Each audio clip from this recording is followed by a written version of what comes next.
Olá, boa noite. Começa agora mais uma edição do programa 62 Minutos. É hora de fechar o domingo com uma análise dos principais acontecimentos da semana. Seja muito bem-vindo. Você que nos acompanha pelo nosso canal no YouTube, programa 62 Minutos e também pela TV Jovem Pan. Boa noite, Fabiana Barroso. Boa noite, Silvio. Boa noite a todos. Boa noite, Alangane. Hoje a Fabi não anunciou você não fez direito. Fiquei com medo. Boa noite, Silvio. Boa noite, Fabi.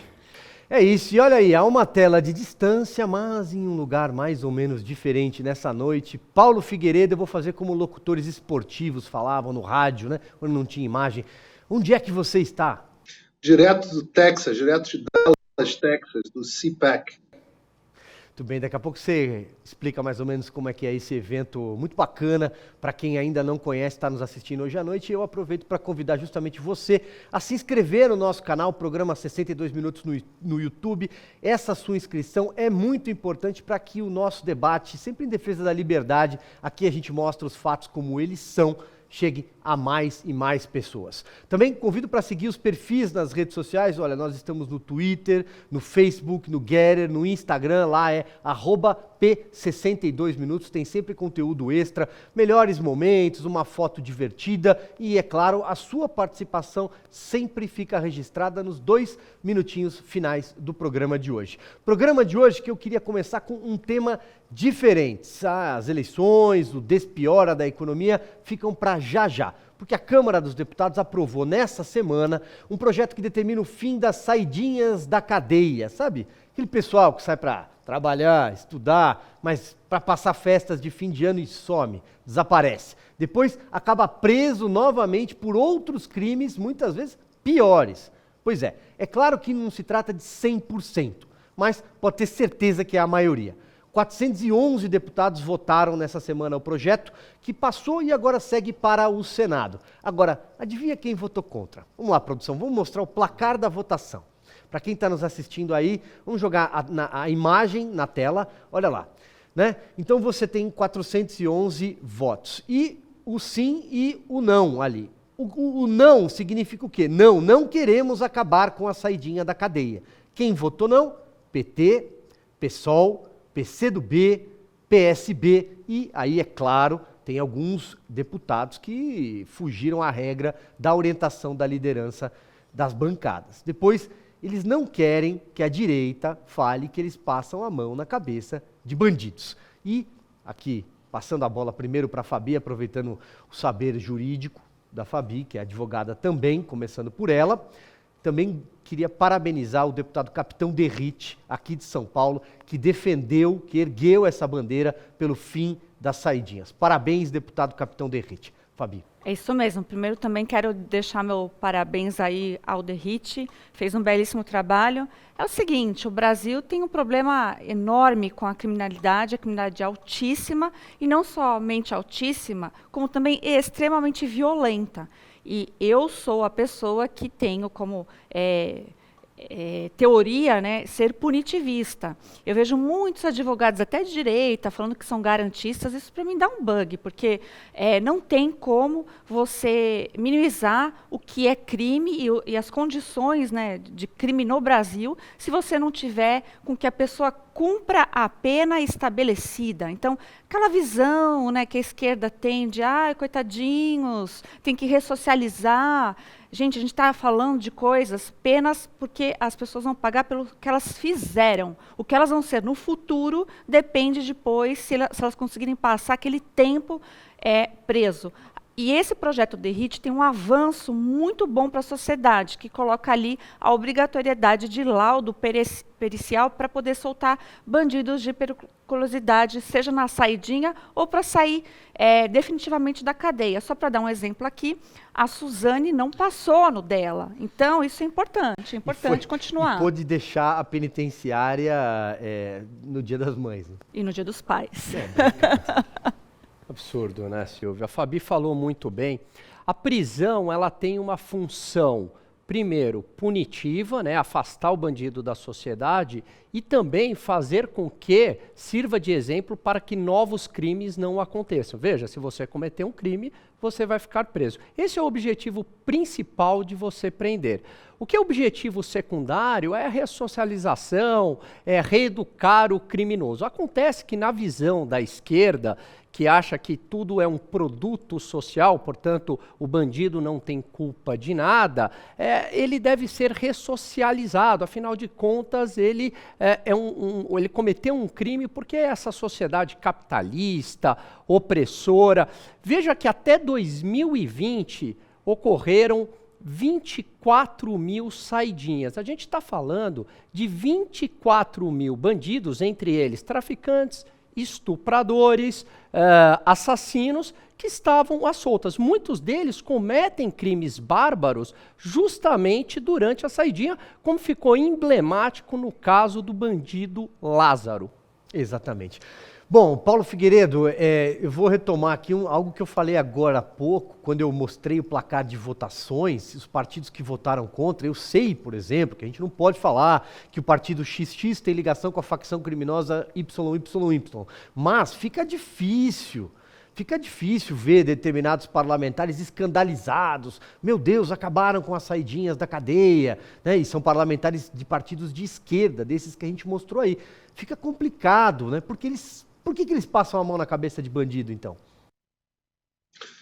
Silvio, o sistema brasileiro, ele é uma tragédia do início ao fim, porque ele nem pune direito quem deveria punir, como também tem muita gente que não precisava ter presa, que estar presa e continuar presa, que assim está.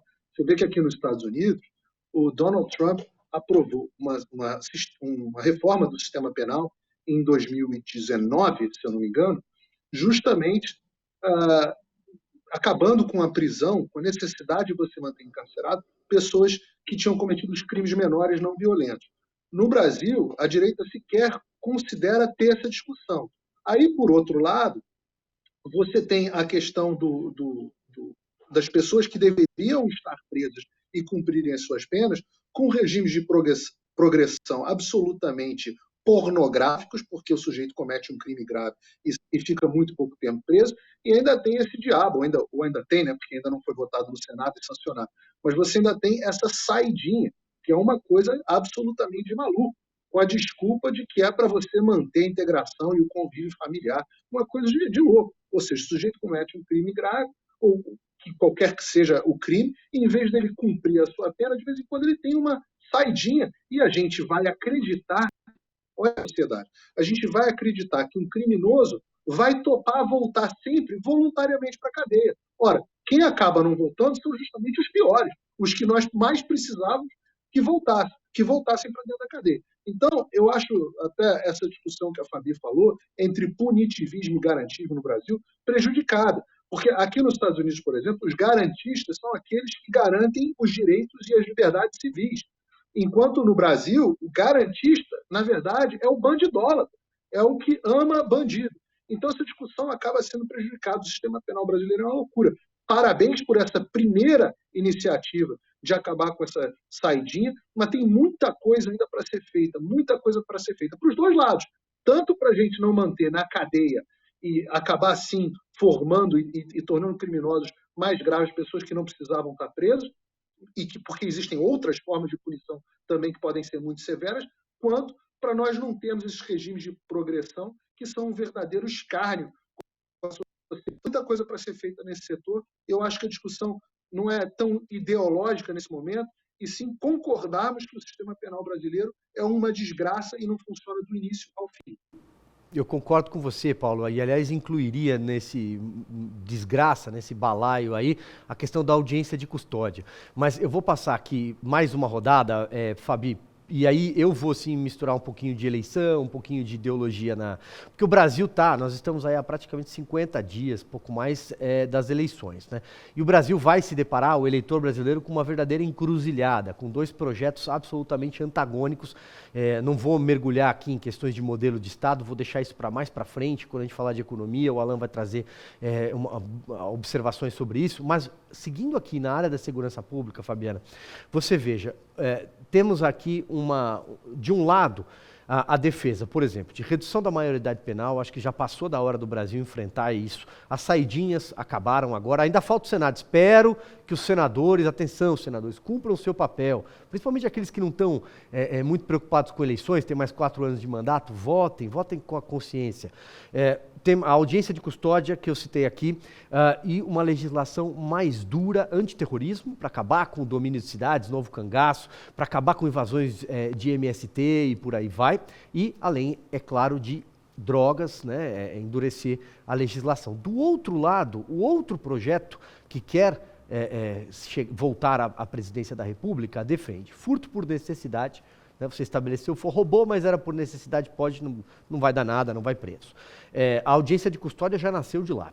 Policial não é gente, isso nós já ouvimos da boca do candidato do PT à presidência, e flexibilizar a legislação antidrogas, anti-entorpecentes, porque não duvide se vier aí o projeto de lei do baseado, né? Então, assim, eu acho que a gente fica diante de 2 modelos muito antagônicos, só para citar aqui a seara da segurança pública, que é esse nosso primeiro tema. Não, e é um tema muito importante que vem à tona a cada 4 anos, porque a população fica preocupada com a sua qualidade de vida nas grandes cidades, mas também não é somente nas grandes cidades mais, e também não é tema só de a cada 4 anos. Nós temos um problema gravíssimo que se chama Lei de Execuções Penais. Essa precisa sofrer também vários tipos de mudança, uma delas é a progressão de regime, não basta somente a saidinha. A questão que você falou do furto, nós já temos a previsão no Código Penal, isso que é interessante, né?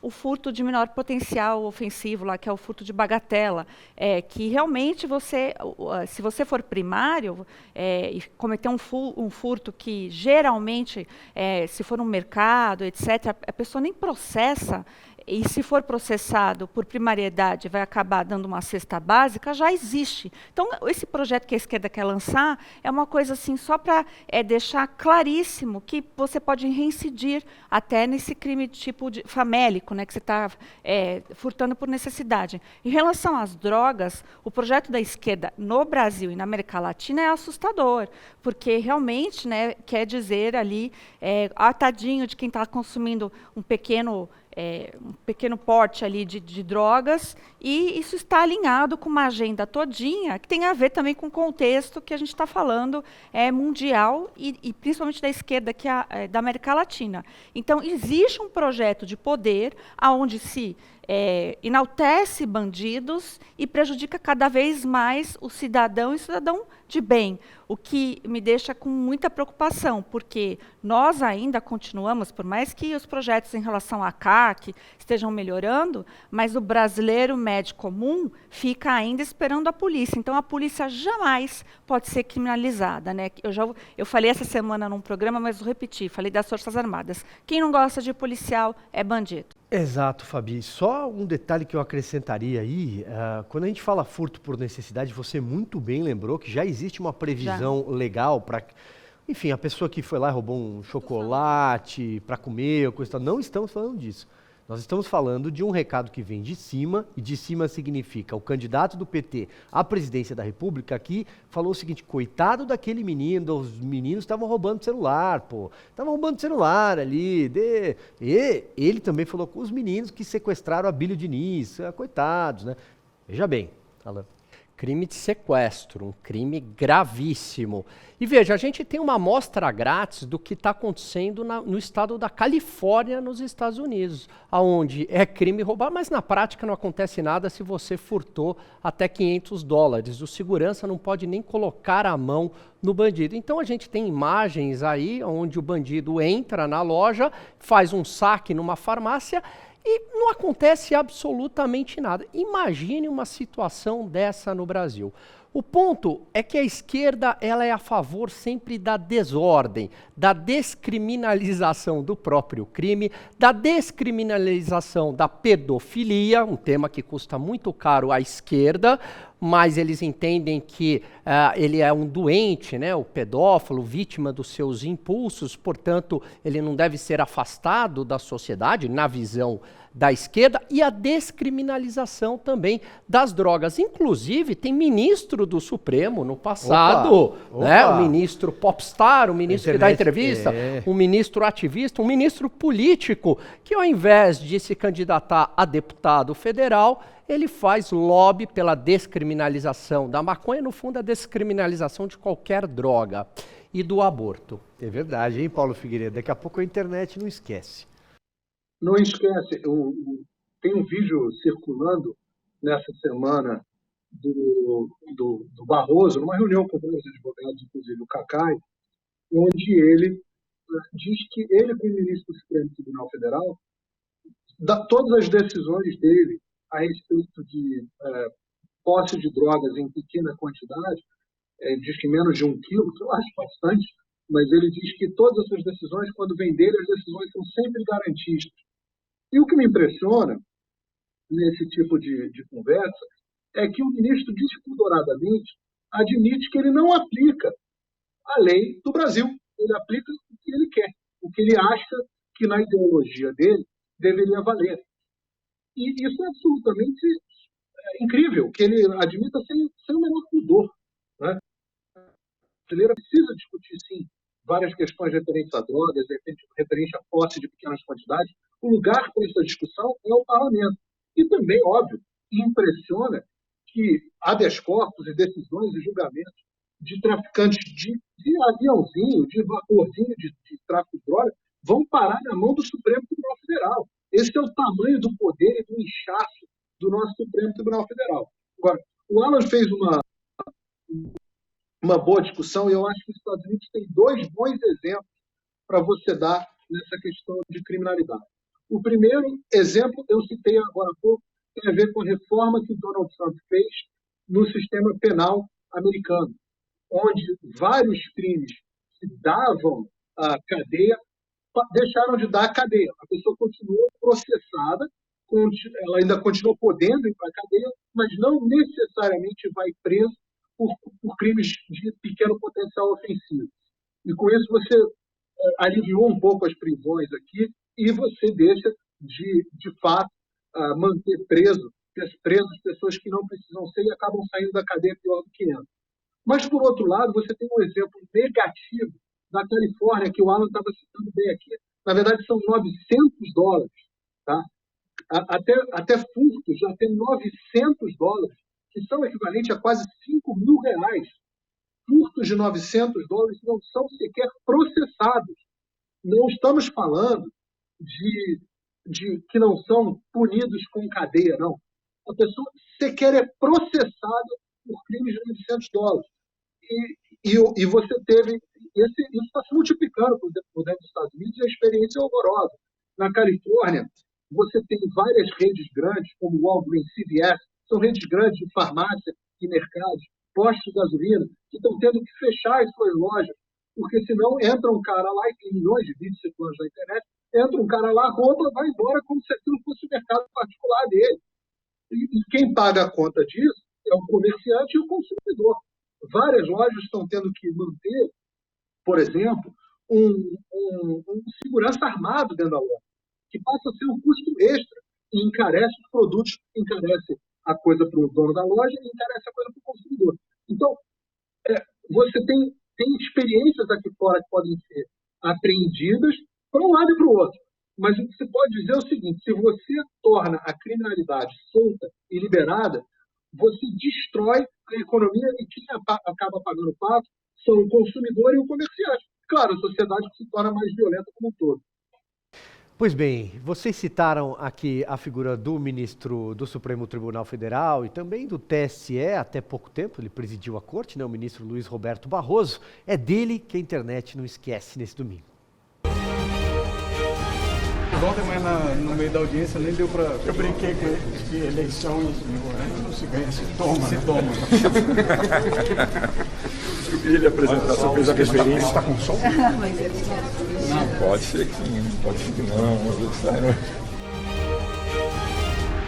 Fabi, a internet não perdoa. Gravíssimo, né? Isso é bem grave, dá vergonha, mas mais que vergonha, acho que as pessoas ficam revoltadas quando escutam isso. Primeiro, o desprendimento dele dizer isso no meio de todo mundo, lá no tapete verde, né, de Brasília. Em segundo momento, ele ainda tem a cara de pau e fala, mas o som, tá ligado? E ainda dá aquela risadinha, né?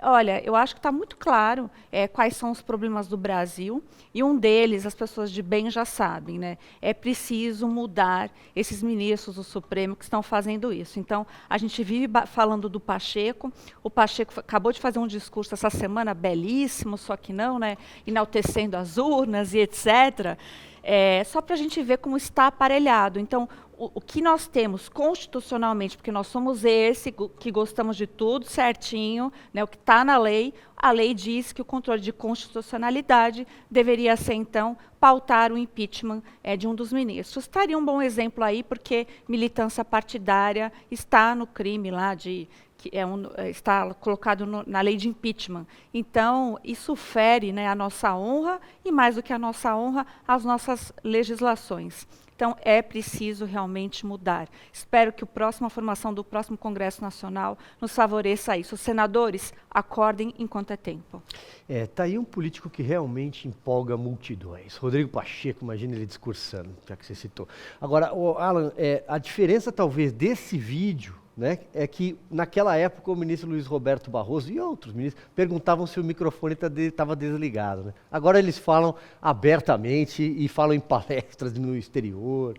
Exatamente. Aliás, eu gosto de fazer um exercício que o Paulo nos convida a fazer, que é, imagine do outro lado, imagine uma fala dessa do Bolsonaro, eleição não se ganha, se toma. Bom, no dia seguinte já tinha 300 pedidos de impeachment, já estava a ONU falando do Brasil, já a imprensa estava escandalizando. O consórcio ia enlouquecer. Enfim, era protesto, mas isso aí passa desapercebido, está tudo normal. E aí a gente, né, que questiona tudo o que está acontecendo, porque se a gente pegar a cronologia dos fatos, é muito grave. Primeiro soltam o Lula. Aliás, né, primeiro revogam lá a prisão em segunda instância, né, acabam com essa possibilidade, aí que é o pretexto para soltar o Lula. Aí soltam o Lula. Depois, a PEC do voto eletrônico com a comprovação impressa. Vão ministros do Supremo mesmo, o ministro, né, todo garboso, político, vai lá fazer o seu ativismo judicial junto ao Congresso Nacional. Depois invadem o sistema do TSE, apagam o log, tentam abafar toda a investigação da Polícia Federal, né, inclusive punindo o funcionário do Jair Bolsonaro, algo que não tem absolutamente nada a ver. Aí faz uma verdadeira operação abafa de assassinato de reputação de quem ousar pedir transparência no processo eleitoral, questionar, fala, pô, mas essa urna é segura, essa urna que é utilizada em países tão avançados como Butão e Bangladesh, será que essa urna é tão confiável, esse sistema que só esses dois países usam? Estados Unidos inveja, Alemanha inveja, Japão inveja, mas ninguém acaba usando esse sistema. Aí nós somos os antidemocráticos, que queremos, nas palavras do ministro Barroso, tomar as eleições. É isso, hein, Paulo Figueiredo? Como eu disse, a diferença daquela época para os dias de hoje, atualmente, é que eles se preocupavam se o microfone estava ligado. Agora não tem mais essa preocupação. O ministro Barroso virou um verdadeiro sem vergonha, com o termo, a acepção correta do termo, porque ele não tem mais vergonha das coisas que ele faz. Ele faz live dizendo que ele não respeita o Código Penal, não, ele faz do jeito que ele quer porque ele é garantista, ele vai dar palestra fora do Brasil, mente fora do Brasil descaradamente. A sorte quando tem um brasileiro lá para chamar. Né? Eu acho que essa semana foi bem icônico para aquela frase, né? Acuse-os do que você faz, xingue-os do que você é. Ele estava batendo boca, o ministro Barroso estava batendo boca publicamente de Twitter, sei lá, que agora ele também é um agente político, então ele se manifesta o tempo inteiro, faz manifestação política. Ele disse que o Bolsonaro falta com a verdade e disse que o Bolsonaro é um mau perdedor. Né? Ele não disse, mas ele fez uma alusão dizendo que existem maus perdedores, sempre existirão os maus perdedores. E eu fiquei pensando, se ele já sabe que o Bolsonaro, como é que ele sabe, né, que o Bolsonaro é perdedor? Será que ele está dizendo que o Bolsonaro vai perder a eleição? Como é que ele sabe o resultado da eleição? já aconteceu. Será que é só acreditar no Datafolha que ele está dizendo? Como é que ele tem essa clarividência, né? Mas aí eu lembrei desse vídeo, onde ele diz que a eleição se toma. Então, realmente, talvez o mal perdedor seja aquele que teve algo tomado por alguém, né? Exatamente. Olha, então aqui eu já vou puxando o tabuleiro eleitoral praticamente montado, né? Para a presidência nos estados também, acho que a gente pode até falar um pouco, caso algum de vocês queira falar sobre as eleições nos estados. O Brasil está há praticamente 50 dias, como eu disse, de uma verdadeira encruzilhada. A continuidade de um governo que projeta um cenário muito bom na economia ou a entrega do Estado para o PT. E aí eu queria repetir aqui aquela analogia que eu fiz há alguns programas, não me lembro se foi no anterior. Você que é dono de uma loja, uma padaria, um estabelecimento comercial, vamos incluir aí uma fábrica, né? E um ex-funcionário que te roubou, faliu o teu negócio, como bem lembrou o Paulo Figueiredo naquela ocasião, pede para você que quer voltar, quer uma segunda chance. Você já fica com todos os pés atrás. Pô, ele me roubou, ele me quebrou e ele quer voltar. E você fala, mas por que você quer voltar? E ele te responde, porque eu não te roubei, porque eu não fali a sua empresa, é tudo coisa da sua cabeça. As coisas não desacontecem. E aí, para puxar o fio da eleição aqui com vocês, eu queria até lembrar nosso amigo Jorge Serrão, da Jovem Pan, no programa 3 em 1, fez ali o dever de casa que o consórcio da imprensa não faz, que é mostrar o que acontece com os institutos de pesquisa. As perguntas que eles apresentam aos eleitores. E aí, com a devida vênia aqui, eu vou repetir algumas das observações que o Serrão trouxe. Segundo o Datafolha, citado agora há pouco aqui nesse programa, uma das perguntas feitas nos últimos questionários foi: na sua opinião, eleitor, o presidente vai lutar para dar um golpe? Ele vai tentar permanecer à força sem precisar ganhar a eleição, sim ou não? Outra pergunta. Na sua opinião, o presidente costuma fazer muitos ataques ao Supremo Tribunal Federal e ao Tribunal Superior Eleitoral. Isso está certo ou está errado? Mas isso Datafolha. Aí tem a pesquisa Genial Quest, que circulou nessa semana. Pergunta 47. Se na noite da eleição o presidente perder, você acha que ele deve aceitar ou você acha que ele vai organizar os seus eleitores para tentar tomar o poder? E aí, veja só, Paulo Figueiredo, volto com você então para a gente girar ao contrário aqui a nossa roda. São perguntas completamente enviesadas, né? Eu me recordo aqui de reportagens que eu mesmo fiz para a Revista Oeste recentemente, sobre a fábrica de pesquisas, como elas são feitas, como essas perguntas são apresentadas para o eleitor. E aí é claro que o resultado acontece aquela mágica dos números que a gente vê. Bom, em primeiro lugar, alguém acreditar no instituto de pesquisa que o proprietário é o UOL e a Folha de São Paulo, a pessoa não tem que estar bem, não pode mais estar bem da cabeça. A pessoa ainda dá alguma credibilidade para um instituto desse. Tem várias formas aqui, vale sempre repetir, tem várias formas de você alterar o resultado de uma pesquisa sem que você faça manipulação necessariamente só dos números. Uma delas é a influência do questionário. Tem a influência do entrevistador, o viés do entrevistador é muito importante, e você também tem a influência do questionário. Eu sempre digo o seguinte, estatística é uma ciência que funciona. Estatística funciona muito bem, é utilizada em várias áreas da economia, né? Estatística funciona para a empresa, fazer a análise por amostragem funciona. As pessoas pensam, pesquisa não funciona. Não, pesquisa funciona, só que tem que ser feita de forma correta. Vou dar um exemplo para vocês. Quando um médico quer fazer uma análise sobre uma droga, ele faz um negócio chamado teste duplo cego. O que significa teste duplo cego? Significa o seguinte, nem a pessoa que está dando a droga sabe se está dando a droga que funciona, nem a pessoa que está tomando a droga sabe que a droga que está sendo oferecida se é verdadeira ou se aquilo é um placebo. Por que isso é feito assim? Por que o teste duplo cego é o padrão da indústria médica? Porque se o médico que está aplicando a droga verdadeira souber que ele está aplicando a droga verdadeira, ele pode influenciar de forma inconsciente o paciente. E isso pode alterar o resultado do teste da eficácia daquela droga. Agora, você imagina, o teste é duplo cego, nenhum dos dois sabe. Você, no Brasil, tem o entrevistador militante e, além disso, questionário militante. O tamanho do desvio que isso traz no resultado de uma pesquisa séria é absolutamente avassalador. Estamos falando de muitos pontos de pesquisa eleitoral, onde você já diz ao eleitor o que ele tem que responder.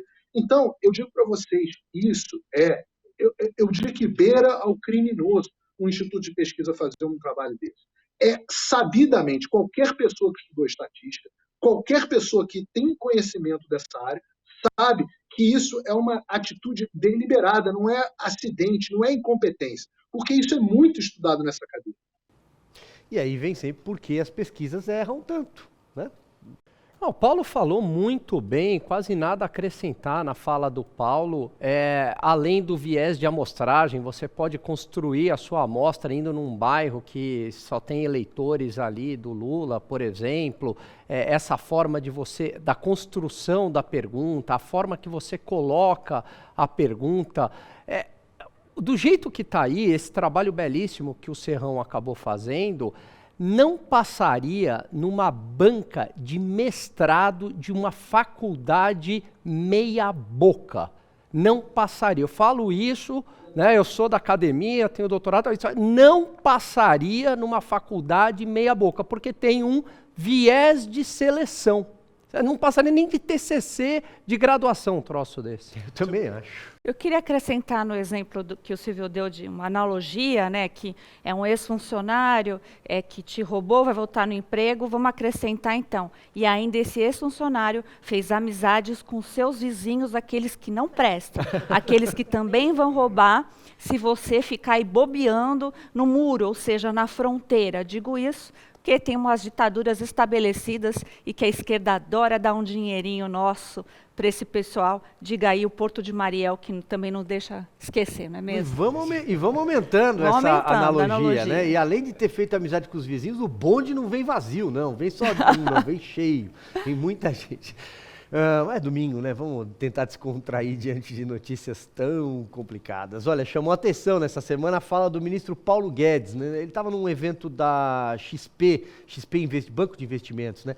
Ele disse abertamente, e depois o presidente Jair Bolsonaro repercutiu, né? Pedindo que as pessoas esqueçam as manchetes do consórcio de imprensa.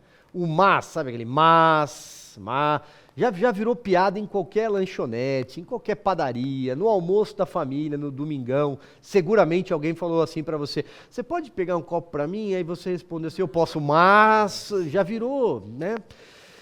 Pois bem, e ele mostrou, claro, que há melhoras produzidas por esse governo num cenário pós-pandemia e com uma guerra em curso na Europa, meu caro Alain. E, aliás, antes eu falei diferente, vamos mostrar o Paulo Guedes falando. Aí depois a gente vai comentar para que você que está assistindo compreenda. Vamos lá, produção. Passaram o ano passado inteiro dizendo populismo fiscal. Chegou no fim do ano, o primeiro superávit desde 2013. Cadê o populismo fiscal? Onde é que está o populismo fiscal de um governo que, pela primeira vez desde 2013, gera um superávit? Então, não acreditem nas narrativas. Olhem para os fatos. É o barulho da política que está infernal, porque a democracia brasileira é vibrante, é polarizada no momento, nós vamos superar isso um dia. Não prestem atenção nas narrativas, prestem atenção nos fatos. Crescimento econômico subindo, inflação descendo, desemprego descendo, investimentos aumentando. Esses são os fatos. Então, graças à nossa administração, as estatais que davam um prejuízo de 40 bilhões por ano, passaram a dar um lucro de 188 bilhões por ano. São 228 bilhões a mais. Então, se você tem esses recursos, vamos pegar parte dos dividendos, que são nossos, do governo, e vamos transferir para os mais pobres. Então, está orçado, quer dizer, o superávit do governo será mantido. Nós tivemos um superávit no ano passado, vamos ter um superávit de novo esse ano. Então, está tudo dentro da responsabilidade fiscal. Fala mais, Paulo Guedes, vamos lá. Fala mais. Saneamento, 5G e telecomunicações, cabotagem, ferrovias, aeroportos, portos.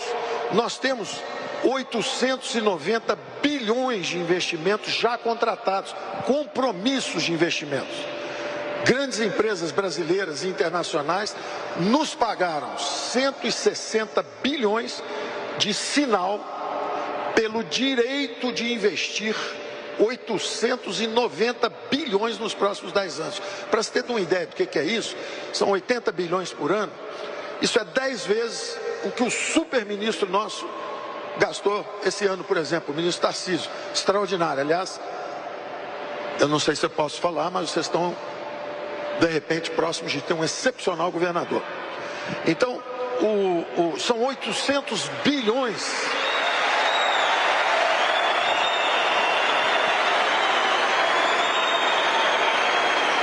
São 800 bilhões. Isso é 10 vezes mais. Só para vocês terem uma ideia, por exemplo, quando a gente pega uma empresa feita a SEDAI, que foi privatizada, ela mobiliza 50 bilhões, 20 bilhões de outorga, pagamento para o Tesouro, e mais 30 bilhões de compromisso de investimento. O Ministério de Desenvolvimento Regional, por exemplo, que cuida disso, de saneamento, o orçamento dele também é 8, 9 bilhões por ano. Então são 6 vezes mais. Isso já está contratado. O Brasil está condenado a crescer 10 anos seguidos. Vai crescer de qualquer jeito. É isso, meu caro Alangani, você que é o economista da mesa, como ele falou, o Brasil está condenado a crescer. E aí, diante da fala dele, eu estava aqui pensando que o desemprego está desmelhorando. Foi ótima, né? Aliás, a Fabi, no programa passado, lembrou muito bem esse estilo Paulo Guedes, né? Provocativo, com muita inteligência, e ele fez exatamente isso no evento da XP, no qual eu também estava presente, e como bem lembrou o Silvio, né? Tiveram vários avanços na área macroeconômica, a redução do desemprego, que hoje está em 9,3%, 300 mil empregos praticamente foram criados no mês de junho. Provavelmente esse número se repete no mês de julho. Além da toda a questão da área macroeconômica, houve reformas também na área microeconômica, como o próprio Paulo Guedes lembrou, aperfeiçoamento da lei de falências, marco do saneamento, marco da ferrovia, investimentos em portos, em aeroportos. Então essas reformas microeconômicas, além de toda a melhora do lado macroeconômico, mas essas reformas, elas acabam tendo benefícios para as próximas gerações. Qualquer que seja o governo, será beneficiado por essas reformas que ocorreram. Assim como, por exemplo, no primeiro governo Lula, no primeiro mandato, ele foi beneficiado por reformas que ocorreram no governo anterior. E o governo Jair Bolsonaro, com a equipe do Paulo Guedes, está entregando um país melhor do que 2014. Veja que a Dilma, a ex-presidente Dilma, em 2000, no seu segundo mandato, 2015 e 2016, ocorreram duas quedas no PIB de 3,6%, praticamente queda de pandemia, 4% aqui no Brasil, sem ter uma pandemia. Então, o PT gerou duas crises econômicas de pandemia sem ter pandemia. O Brasil passa por pandemia, guerra entre Rússia e Ucrânia, inflação global, entrega as contas públicas em dia, redução fiscal, uma reforma tributária silenciosa, o gasto do governo que subiu durante a pandemia e tinha que subir para dar auxílio para os mais pobres, volta para o patamar de 18% do PIB, crescimento econômico de 2%, quando todo mundo quebrou a cara, e o Paulo Guedes disse, como lembrou a Fabi, vai todo mundo quebrar a cara, que colocava PIB negativo para esse ano, vai crescer 2% e talvez até mais. Faz o ajuste de controle da inflação, sai na frente de todo mundo, subindo os juros, mostrando para o mercado um comprometimento em acabar com a inflação, enfim, entrega um país bem melhor do que 2014, com pandemia e guerra no meio do caminho. É isso, falou muito bem o Alangani, mas agora é a vez do Paulo Figueiredo. Não, o Alan falou muitíssimo bem. O que eu gostei mais da fala do Paulo Guedes foi que, basicamente, o que ele disse foi que o jornalismo profissional morreu. Eu gostei, parece que adotou o bordão. Porque o que ele disse foi: parem de prestar atenção nos jornais, parem de prestar atenção na mídia, porque a mídia não é mais confiável.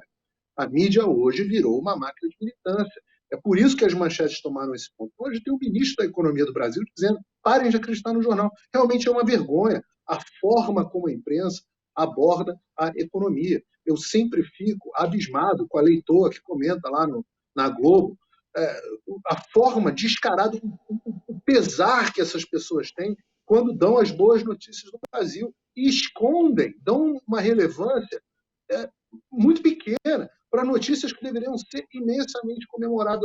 Você, por exemplo, que está em casa, sabia disso que o ministro Paulo Guedes falou, dos 890 bilhões de investimentos já comprometidos para o Brasil, 890 bilhões, gente. Isso é de uma magnitude gigantesca. Agora, por que você não sabe disso? Será que se isso fosse do PT, não seria diferente? Lembrem o Escarcel, vocês lembram do Escarcel pró-governo, que fizeram com a descoberta do pré-sal para o PT, que nunca acabou se concretizando da forma como imaginavam, até porque saquearam a Petrobras, pegaram refinaria, fizeram refinaria, custava não sei quantos bilhões a mais do que tinha que ter custado em Passadina. A coisa nunca acabou saindo do papel da forma que queria, porque roubaram muito. Né? Mas vocês lembram a forma como a imprensa cobria isso? Então, eu acho que os comentários econômicos o Alan já fez de forma perfeita, já foi absolutamente justo e correto. O que o presidente Bolsonaro pegou e o que ele está entregando. O que se esperava e o que os economistas de jornal prometiam para a gente e o que a gente está colhendo. Né? Falavam que a relação dívida-PIB do Brasil ia chegar a 100%, está em 74%. Falaram que o Brasil estava em descontrole das contas públicas, estamos tendo superávit. Falaram que a economia não ia crescer, o Brasil vira exemplo até para o FMI como um dos únicos países do mundo onde o cenário econômico não é de recessão. Ao mesmo tempo, essas são as pessoas que diziam que quando o Macri saísse da Argentina, as coisas iam melhorar. Quando o Trump saísse dos Estados Unidos, as coisas iam melhorar. Quando a esquerda ganhasse no Chile, quando a esquerda ganhasse na Colômbia, tudo ia ficar maravilhoso. No final das contas, você está vendo a economia desses países onde a esquerda assumiu, todas implodirem, inclusive aqui a economia americana. Então, eu digo para as pessoas que estão em casa, o golpe está aí. Se você tomar a decisão ainda hoje de votar num governo de esquerda, depois de todo mundo à sua volta que elegeu a esquerda ter conseguido destruir a sua economia em pouquíssimo tempo, ora, aí você realmente merece sofrer.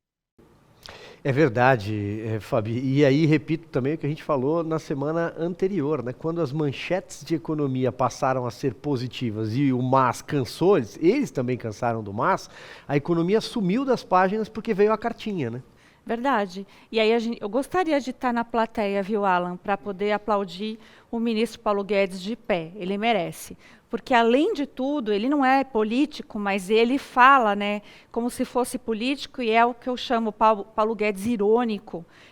A gente vê ele apontando dados que você fica chocado, 850 bilhões de assinatura já contratado, vai entrar isso no dinheiro no caixa no Brasil. Então a gente vai ter origem, vai dar para gastar, vai voltar para o cidadão. Então assim, eu lamento demais o consórcio que não noticia, que não dá um pouco de paz aos brasileiros com notícias, olha, está um pouco difícil agora, mas logo ali, ó, amanhã vai despiorar, né? O Brasil vai ser entregue melhor por essa política aplicada aí do Paulo Guedes, e eu espero muito que os brasileiros pensem muito, porque a única chance do Paulo Guedes continuar com essa política aí de ajuste de preços públicos e etc., menos Brasília, só tem uma chance aí, então eu peço que vocês pensem bem a respeito, para a gente não entregar a chave do cofre para pessoas que não vão fazer um bom uso com o nosso dinheiro.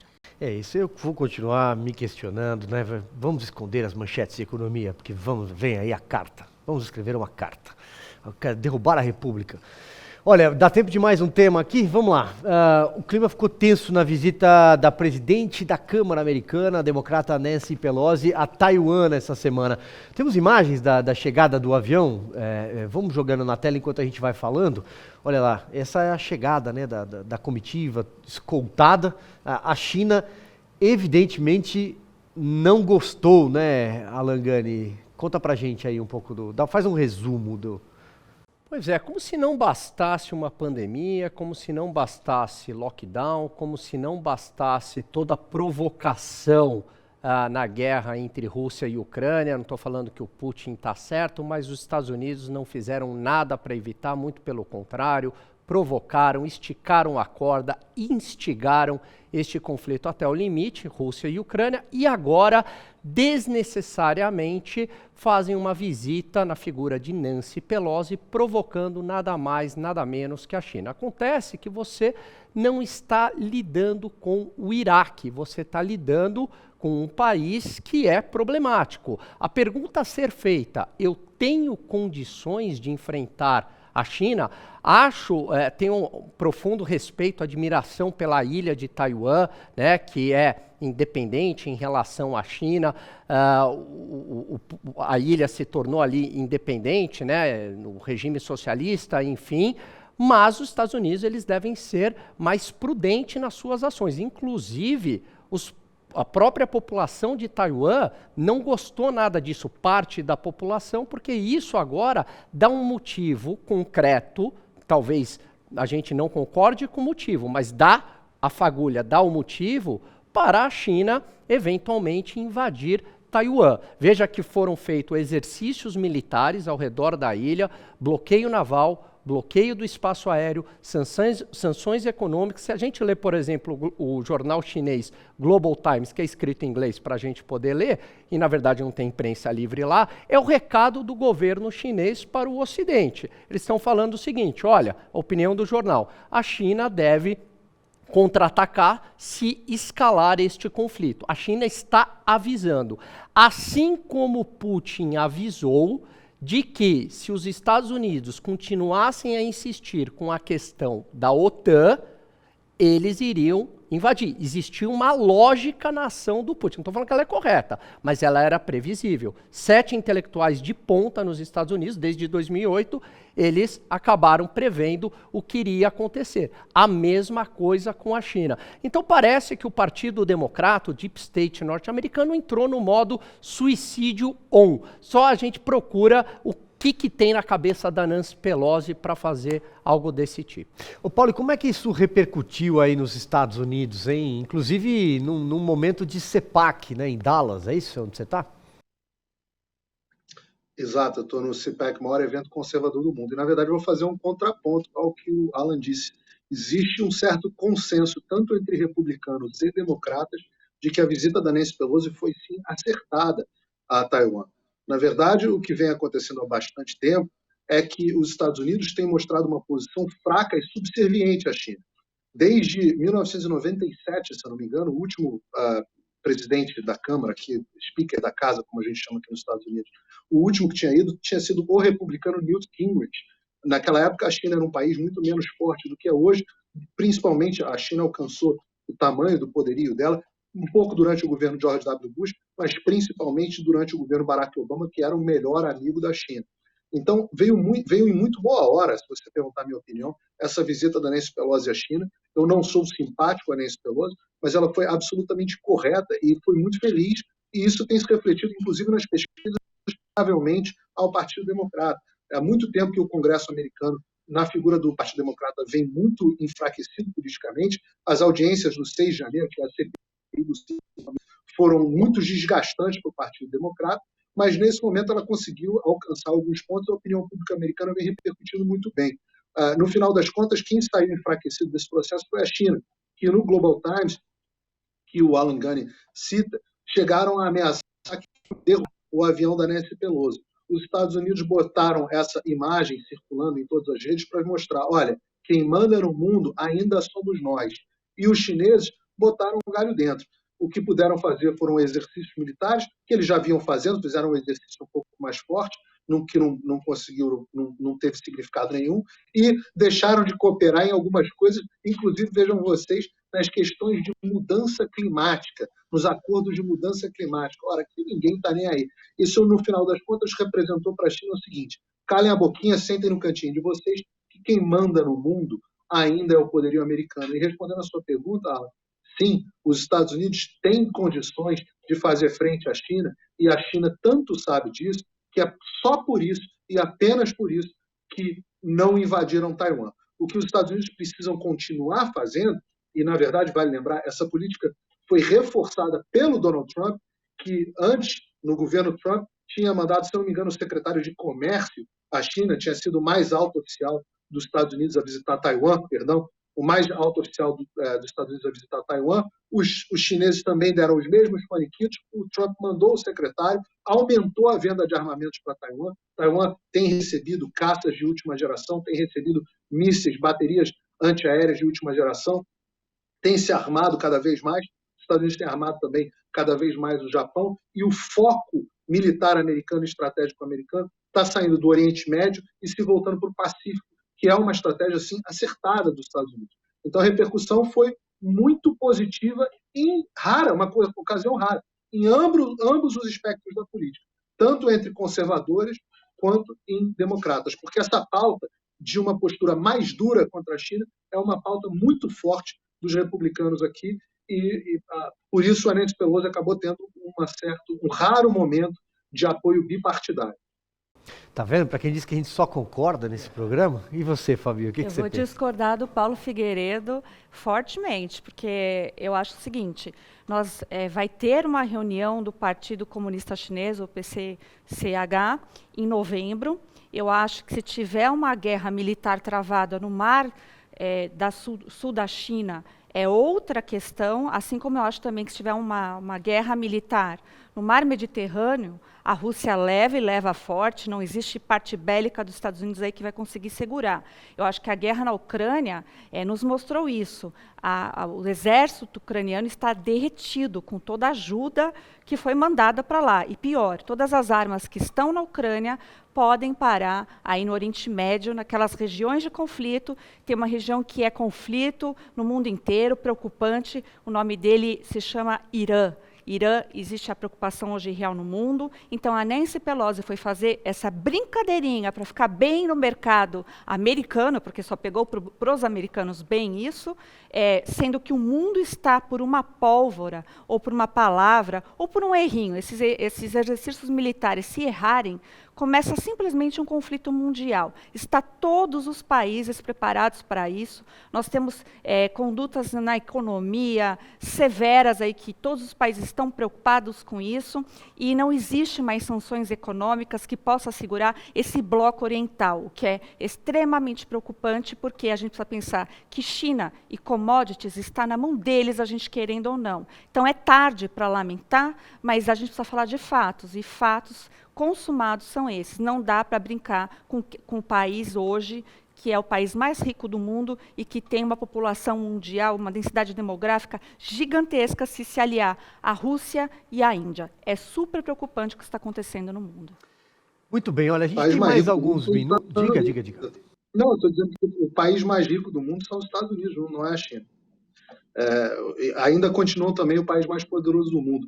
Se você for ver, você está falando da Rússia, né? A Rússia até agora não conseguiu tomar a Ucrânia.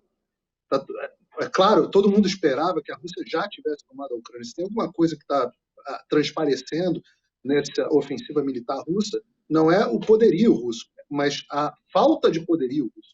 Né? Do ponto de vista militar, a campanha russa está sendo vista como um fracasso. A dificuldade de movimentação das tropas, a dificuldade de ocupação do território ucraniano até agora. Os Estados Unidos só mandaram armas para serem utilizadas pelo pequeno exército ucraniano. O exército ucraniano é muito pequeno e conseguiu resistir até agora contra tudo e contra todas as expectativas. Eu volto a dizer, a expectativa era que a Ucrânia, a esse momento, já tivesse cedido à Rússia há muito tempo. Não cedeu porque os russos não conseguiram ocupar nem a metade do território que era o que eles queriam. Então, era considerado um dos cenários que eles queriam.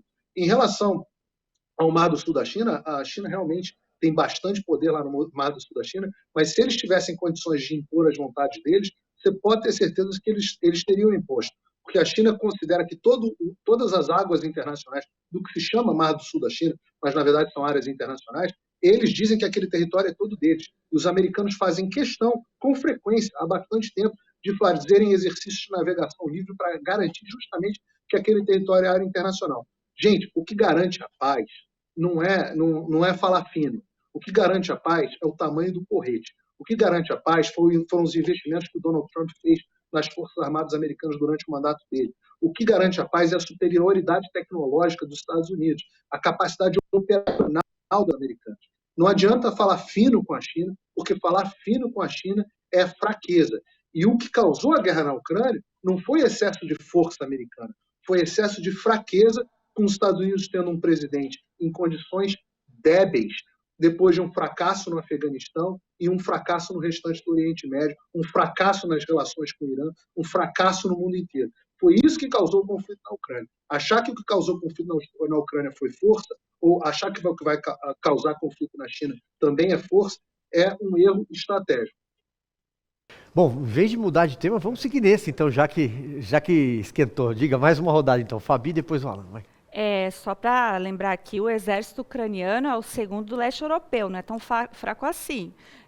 E eu acho que o Paulo Figueiredo acaba tendo essa visão porque está lá nos Estados Unidos. Para nós aqui, que estamos falando, vendo as mudanças que estão ocorrendo no mundo, não existe esse tempo aí. O Putin não falou, olha, vou conseguir a Ucrânia em 2 meses. E quem colocou tempo fomos nós, a nossa cabeça ocidental. O oriental jamais disse isso. Aliás, eu acho que ele está concretizando os objetivos que ele pretendeu. O Donbás já está quase dominado, ele está partindo para Odessa para fechar o mar Mediterrâneo. Ele não estipulou tempo, ele está usando armamento antigo e ainda conseguiu fazer o super desfile lá dos armamentos supersônicos. Então, esse problema é um pouco mais complicado. A gente não pode ter o pensamento aqui de ocidental para tentar entender os orientais, que eles não têm tempo e têm um outro tipo de pensamento, estão acostumados a perder, a ter baixa bélica, e é outro tipo de pensamento. Então, a força deles, às vezes, é o verdadeiro tabuleiro de xadrez. É pedrinha por pedrinha, né? Casinha por casinha, mas o Alan também fala bastante disso, podia complementar. Eu vejo assim, que o Trump, ele evitou um conflito naquela região, aí falando de Rússia e Ucrânia, porque ele era um excelente negociador. Então, como um excelente negociador, ele avalia muito bem o risco. Não compensa eu mexer neste vespeiro. Isso é uma questão entre Rússia e Ucrânia. Essa briga não compensa eu comprar. E ele entendeu muito bem isso. Não é porque ele estava falando grosso, eu não vejo muito nessa linha. E aí, a diferença é que com a administração Biden, apoiada por alas do Partido Republicano, continua insistindo com a questão da OTAN, inclusive com treinamentos ali para a Ucrânia, escalando o conflito, e já era previsível, juntamente com o desrespeito aos acordos de Minsk. Hoje eu vejo que a Rússia está, como a Fabi, concordo com o que a Fabi falou, praticamente já tomou a região do Donbás.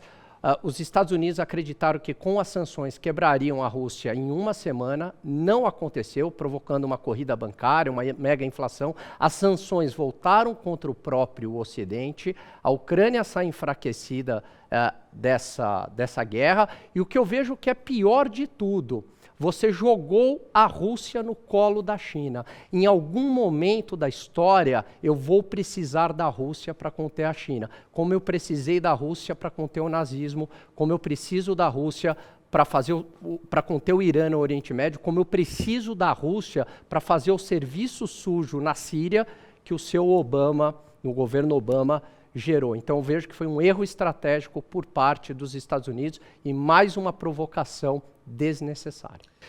Muito bem, hora então de conferir quem mandou mensagem pra gente ao longo da semana, quem está acompanhando a gente pelas redes sociais, seguindo os nossos perfis nas redes sociais. Produção, vamos dar uma espiada no Twitter? Vamos lá? Girando o nosso Twitter, Cristina Assis, jornalistas de grande competência, apresentam as notícias de forma clara, objetiva, não perca o programa. Muito obrigado, Cristina. A Fabi vai ler um tweet agora, pintando. Sebo da freguesia. Quarteto fantástico. Começamos a semana bem informado. Parabéns pelo programa. Muito obrigada aí pelo carinho. Vamos ver para o Alan. Agora é a letrinha. Roseli Encinas. É isso. Infelizmente, aqui no Brasil, estamos vivendo um pesadelo. Que Deus nos proteja e a vocês, principalmente, por nos darem voz. Excelente termos recordações de vídeo que demonstram a face da oposição com falas opostas às falas de agora. Parabéns pelo programa. É isso, obrigado, Roseli. Esse é o quadro Internet Não Esquece. E aí, Paulo Figueiredo? Márcio Branco, excelente trabalho. Todos os assuntos são comentados claramente. Necessitamos de clareza na apuração dos votos da eleição de 2022.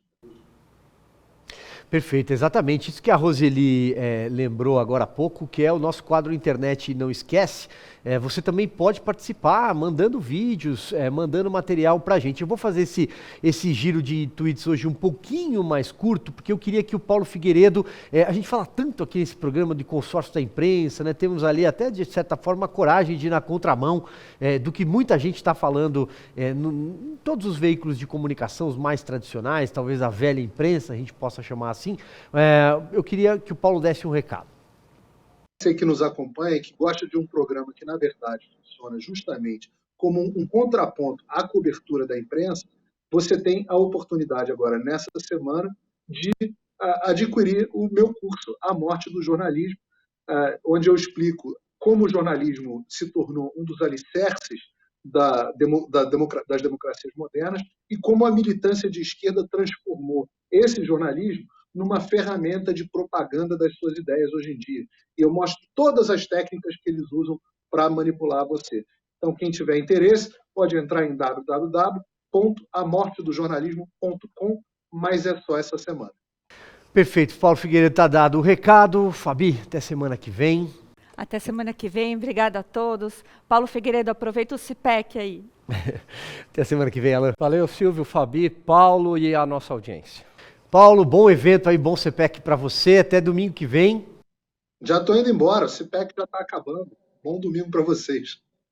Exatamente. Muito obrigado aí a você pela sua companhia, pela sua audiência nesse finalzinho de domingo. Se você pegou só um pedacinho do programa ou quer revê-lo, compartilhe também esse programa no nosso canal no YouTube, programa 62 Minutos, já na segunda-feira. E assim eu me despeço. Muito obrigado a toda a produção do 62 Minutos, a direção do 62 Minutos, todo mundo que faz esse programa aqui, ó. Todo domingo estaremos de volta semana que vem. Até lá.